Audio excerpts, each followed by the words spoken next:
ಚಪಾತಿ, ರೋಟಿ, even ಒತ್ತು ಶಾವಿಗೆ ಜೊತೆ ಕೂಡ ಇದನ್ನು ನೆಂಚ್ಕೊಂಡು ತಿನ್ನೋದಕ್ಕೆ ತುಂಬ ಚೆನ್ನಾಗಿರುತ್ತೆ. ನಾನಿವತ್ತು ಮಶ್ರೂಮ್ ಪೆಪ್ಪರ್ ಕರಿ ಮಾಡ್ತಾಯಿದ್ದೀನಿ. ವೆಜಿಟೇರಿಯನ್ಸ್ ಮಶ್ರೂಮ್ನಲ್ಲಿ ಮಾಡ್ಕೋಬೋದು, ನಾನ್ ವೆಜಿಟೇರಿಯನ್ಸ್ ಬೇಕಿದ್ರೆ ಇದನ್ನೇ ಚಿಕನ್ ಹಾಕಿ ಕೂಡ ನೀವು ಮಾಡ್ಕೋಬೋದು. ತುಂಬ ಟೇಸ್ಟಿಯಾಗಿರುತ್ತೆ, ಸ್ಪೈಸಿಯಾಗಿರುತ್ತೆ.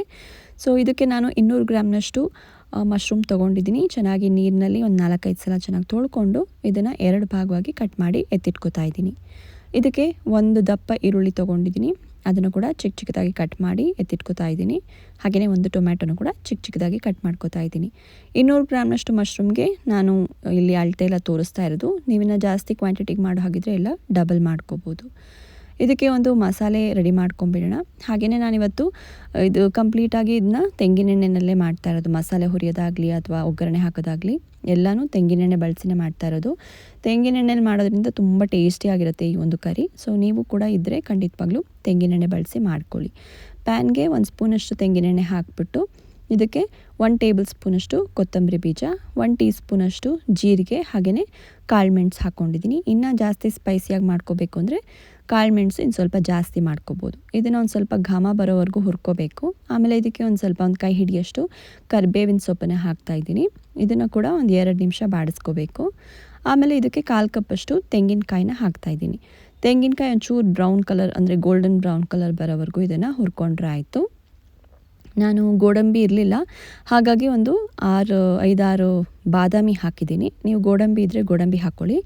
ಇದೇನಿಲ್ಲ, ಥಿಕ್ನೆಸ್ ಜಾಸ್ತಿ ಬರೋದಕ್ಕೆ, ಹಾಗೆಯೇ ಒಳ್ಳೆ ಟೇಸ್ಟ್ ಕೊಡುತ್ತೆ. ಹಾಗಾಗಿ ಇದ್ದರೆ ಹಾಕ್ಕೊಳ್ಳಿ, ಇಲ್ಲಾಂದರೆ ಸ್ಕಿಪ್ ಮಾಡಿದ್ರೂ ಪರವಾಗಿಲ್ಲ. ಯಾಕಂದರೆ ತೆಂಗಿನಕಾಯಿ ಹಾಕಿರೋದ್ರಿಂದ ಸ್ವಲ್ಪ ಅದು ಗಟ್ಟಿ ಬಂದೇ ಬರುತ್ತೆ ಕರಿ. ಹಾಗಾಗಿ ಸೊ ಇದನ್ನು ಬಾಡಿಸ್ಕೊಂಡ್ಮೇಲೆ ಆರೋದಕ್ಕೆ ಇಟ್ಬಿಟ್ಟು ಅದು ಕಂಪ್ಲೀಟಾಗಿ ಆರಿದ್ಮೇಲೆ ಅದಕ್ಕೆ ಒಂದು ಸ್ವಲ್ಪ ನೀರು ಹಾಕಿ ಎಷ್ಟಾಗುತ್ತೋ ಅಷ್ಟು ನುಣ್ಣಗೆ ರುಬ್ಕೋಬೇಕು.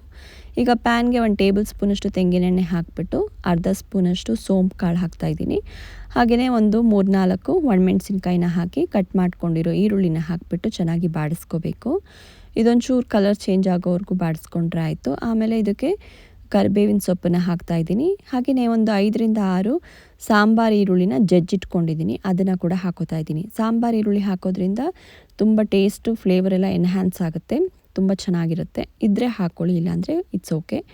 ಆಮೇಲೆ ಇದೊಂದು ಸ್ವಲ್ಪ ಗೋಲ್ಡನ್ ಬ್ರೌನ್ ಬರೋವರೆಗೂ ಇದನ್ನ ಚೆನ್ನಾಗಿ ಹುರ್ಕೊಂಡು ಇದಕ್ಕೆ ಅರ್ಧ ಸ್ಪೂನಷ್ಟು ಶುಂಠಿ ಬೆಳ್ಳುಳ್ಳಿ ಪೇಸ್ಟನ್ನು ಹಾಕ್ಕೊಂಡು ಚೆನ್ನಾಗಿ ಒಂದು 2 ನಿಮಿಷ ಬಾಡಿಸ್ಕೋಬೇಕು.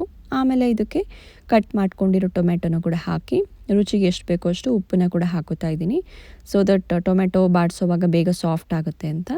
ಇದೊಂಚೂರು ಟೊಮೆಟೊ ಸಾಫ್ಟ್ ಆಗೋವರೆಗೂ ಇದನ್ನು ಮಿಕ್ಸ್ ಮಾಡಿ ಬೇಕಿದ್ರೆ ಒಂದು 2 ನಿಮಿಷ ಹಾಗೆ ಕೈ ಬಿಟ್ಟರು ನಡೆಯುತ್ತೆ. ಆಮೇಲೆ ಇದಕ್ಕೆ ಮಸಾಲೆ ಪುಡಿಗಳನ್ನ ಹಾಕ್ಕೊಳ್ಳೋಣ.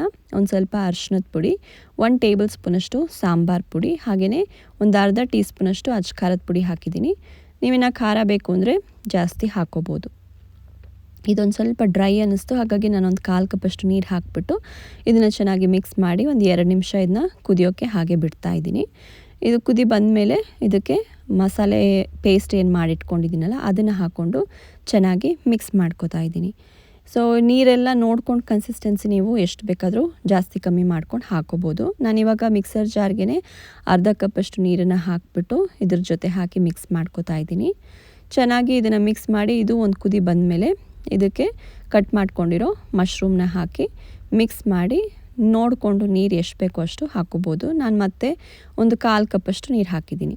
ತುಂಬ ನೀರಾದರೂ ಚೆನ್ನಾಗಿರೋದಿಲ್ಲ, ತುಂಬ ಗಟ್ಟಿಯಾದರೂ ಚೆನ್ನಾಗಿರೋದಿಲ್ಲ. ಸೊ ಸ್ವಲ್ಪ ಮೀಡಿಯಮ್ ಇದ್ದರೆ ಸಾಕು ಗ್ರೇವಿ. ಇದು ಮತ್ತೆ ಆರಿದ್ಮೇಲೆ ಇನ್ನೊಂದು ಸ್ವಲ್ಪ ಗಟ್ಟಿ ಬರುತ್ತೆ, ಹಾಗಾಗಿ ನೋಡಿಕೊಂಡು ನೀವು ನೀರು ಹಾಕ್ಕೊಳ್ಳಿ. ಇದನ್ನು ಇವಾಗ ಒಂದು 10 ನಿಮಿಷ ಕುದಿಯೋಕ್ಕೆ ಇಡೋಣ. ಪ್ಲೇಟ್ ಮುಚ್ಚಿಬಿಟ್ಟು ಒಂದು 10 ನಿಮಿಷ ಬಿಡ್ತಾಯಿದ್ದೀನಿ, ಮೀಡಿಯಮ್ ಫ್ಲೇಮ್ನಲ್ಲಿ ಕುದಿಸ್ಕೊತಾ ಇದ್ದೀನಿ.